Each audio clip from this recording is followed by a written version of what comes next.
What is up, guys? Ben here, and welcome back to episode number 28 of my Road to Division 1. If you guys didn't see the last episode, then I would recommend you go and see that. We get screwed over by EA just a little bit, but hopefully we can make up for that in this episode. As you can see on the screen, it says we do have 9 points in the online season, and if you did see the last episode, then you'll know what has happened. Obviously, we only have 6 points, so I'm not sure what's gone on, whether they're going to cut my season short when I need just 3 points and say I've won it, or whether that, they're not going to plan on doing that. I don't know what they're going to plan on doing. So we are just going to keep playing and trying to keep knocking away the wins, just keep knocking away the opponents, and hopefully we will eventually pick up the Division 2 title and go on into Division 1 or the Promised Land. Obviously, this is the team that we're rocking with, a very, very nice team indeed.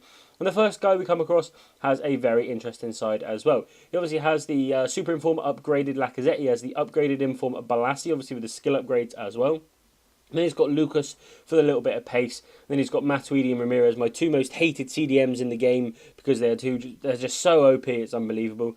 We do start things off here, get very, very lucky. Aubameyang going through on goal, taking a deflection off the goalkeeper. It comes back to him, and Aubameyang is going to knock that one into the net with his head every day of the week. He then decides to make a couple of substitutions.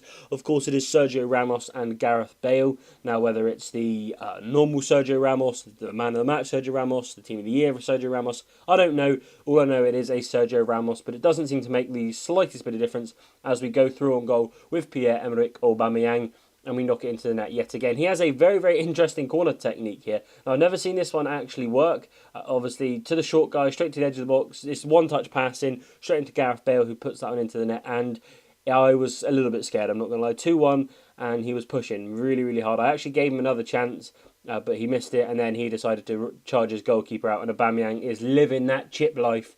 Obviously, the goalkeeper's miles off his line, so anybody could have scored that. But he had to put it into the back of the net nonetheless. But the final whistle does go. We do pick up the win, and we do, of course, get the 3 points, which is absolutely amazing. 3-1 victors in the end against a pretty damn decent side.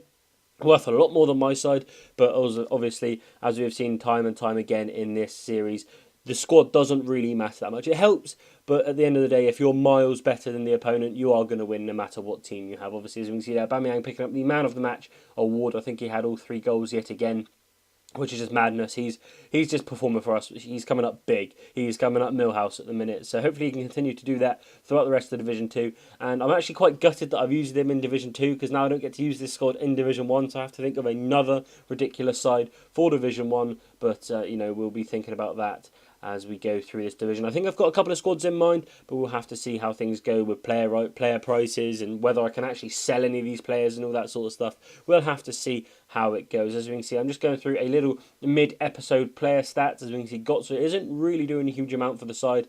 Kagawa is getting all the assists. So Aubameyang's getting all the goals, and KDB is a little bit of a master of all sort of traits. So that's pretty good. Come across against this side, he has man of the match Brown Idei, sorry. Obviously, the Inform Coutinho as well, the upgraded Ericsson. We get things started off really nicely here with Pierre-Emerick Aubameyang yet again, getting another goal on his weak foot, just finessing it around the goalkeeper. It's become stupidly easy for Aubameyang, and KDB here with a lovely little big touch back in, sells 2 players, and he's going to finish that, I would say, 7 times out of 10, because his finishing isn't great, but it is absolutely, his shot power is just amazing. If you guys haven't used the Man of the Match KDB, that's if you can actually get him on the market, I'm not sure. But if you haven't used the Man of the Match one, then I would recommend you go and try him, because I used the Super Inform one and he was insane. I'm yet to pick up the Man of the Match, Kevin De Bruyne. I'm making sure I'm going to do that, because this card is phenomenal. So that Man of the Match card is going to be next level, and his team of the season is going to be absolutely insane as well. But yet another win. We pick up a Man of the Match with Kevin De Bruyne, of course, playing extremely well, and Götze actually getting an assist for once, which is brilliant. As you can see, passing there. Passing was actually pretty good in that game. Usually I try and force passes, but in that game it was pretty damn decent. Pick up a 2-1 win. And of course, we're just going to have a look at the match that's there, and just to show you that we were actually quite dominant in that game. So we are going to go on into the next episode. 2 wins back to back, which is absolutely brilliant. I think it might be 3 wins back to back actually. Obviously from last episode as well. But things are going good for us at the minute. Hopefully we can find a just as OP team for the Division 1 title. We'll have to see how things go though. But apart from that, guys, hope you have enjoyed this episode. If you did enjoy it, don't forget to comment, like, subscribe, share on Facebook and Twitter and all that good stuff. You've heard me say it 100 times before, but if you have enjoyed it, guys, hit that like button. It really does mean a lot to me. And subscribe to my channel. I think we're like 3 subscribers off 500 subs, which is absolutely insane. Apart from that, guys, hope you have a great day, and I'll see you guys in my next video. Adios.